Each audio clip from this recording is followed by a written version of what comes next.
Hai historian, siapa sih yang dulu waktu sekolah sering ikut kegiatan pramuka?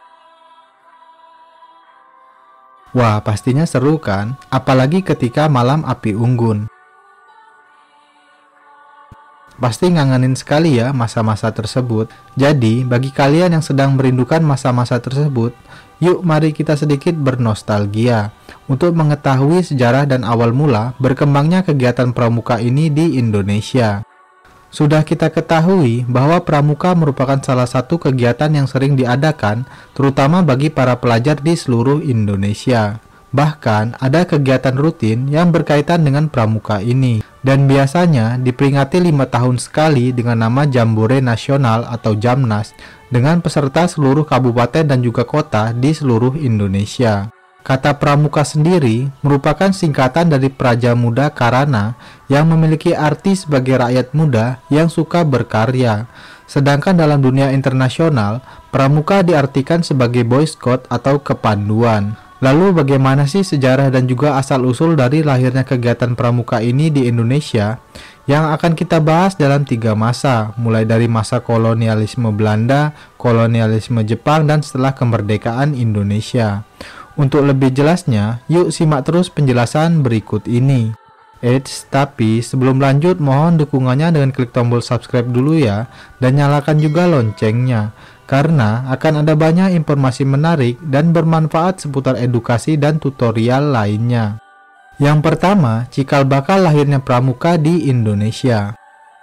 Sejarah awal lahirnya kegiatan pramuka ini tentu tidak terlepas dari gagasan Bapak Pandu Dunia, yaitu Robert Baden-Powell.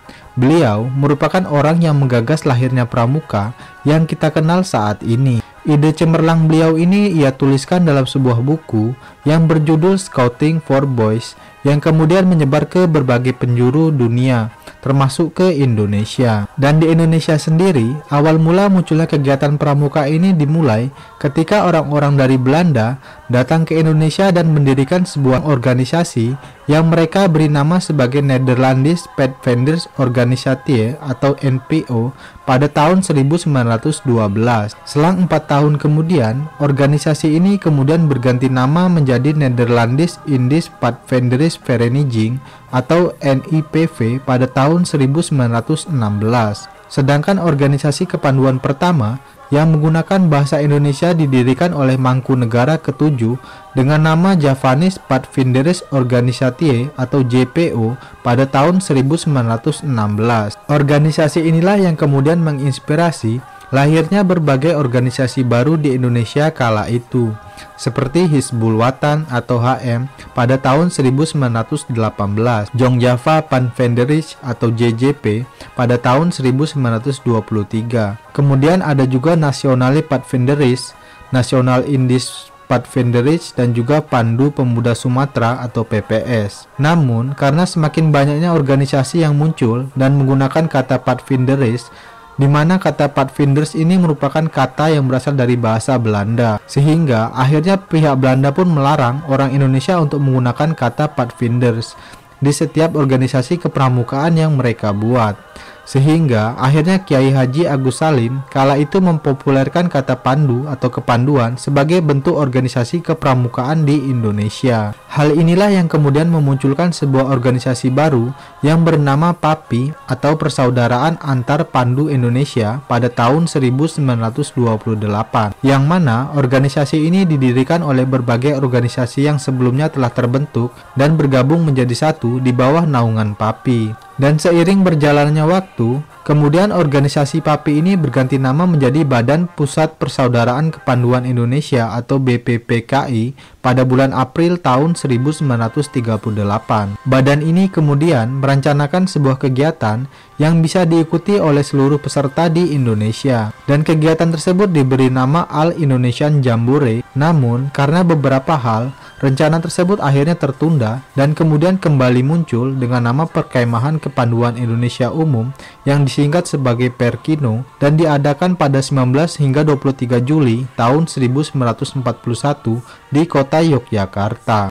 Kemudian yang kedua, pada masa kolonialisme Jepang. Setelah Belanda menyerah tanpa syarat kepada Jepang, akhirnya wilayah Indonesia ini berhasil dikuasai oleh Jepang, sehingga membuat berbagai peraturan baru pun akhirnya muncul, salah satunya adalah larangan dan kegiatan gerakan kepanduan. Namun, karena berbagai hal dan juga kuatnya rasa persatuan di Indonesia, membuat Jepang kemudian mengizinkan kegiatan ini kembali dilakukan oleh rakyat Indonesia. Hal ini terlihat dengan adanya kegiatan Perkino II yang tetap bisa dilakukan dan terus berkembang setelah Indonesia merdeka.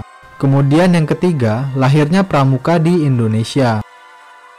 Setelah mengalami berbagai tantangan dan juga rintangan dalam perjalanan sejarahnya, organisasi kepanduan yang jumlahnya ratusan ini kemudian dibenahi kembali pada tahun 1960-an, yaitu pasca Indonesia merdeka. Karena disadari bahwa organisasi ini memiliki berbagai macam kelemahan. Maka untuk mengatasi hal tersebut, kemudian dibentuklah Perkindo atau Persatuan Kepanduan Indonesia.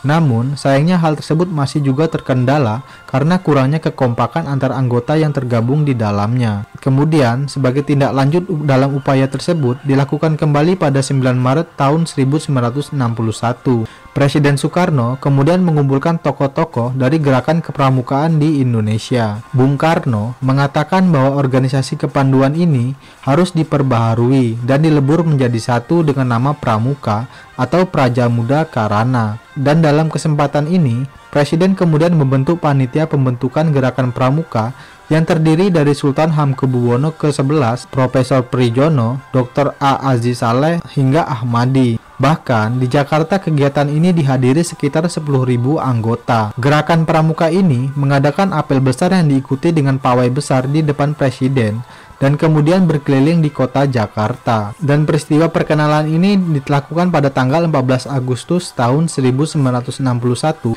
yang dikenal sebagai Hari Pramuka, yang setiap tahunnya diperingati sebagai hari lahirnya Pramuka di Indonesia. Nah, itulah tadi sejarah singkat lahirnya Pramuka di Indonesia. Jika kalian ada saran ataupun pertanyaan, dapat kalian sampaikan di kolom komentar ya. Dan jika kalian suka dengan video ini, jangan lupa berikan like-nya ya. Share agar bermanfaat juga bagi orang lain. Sampai jumpa di pembahasan selanjutnya.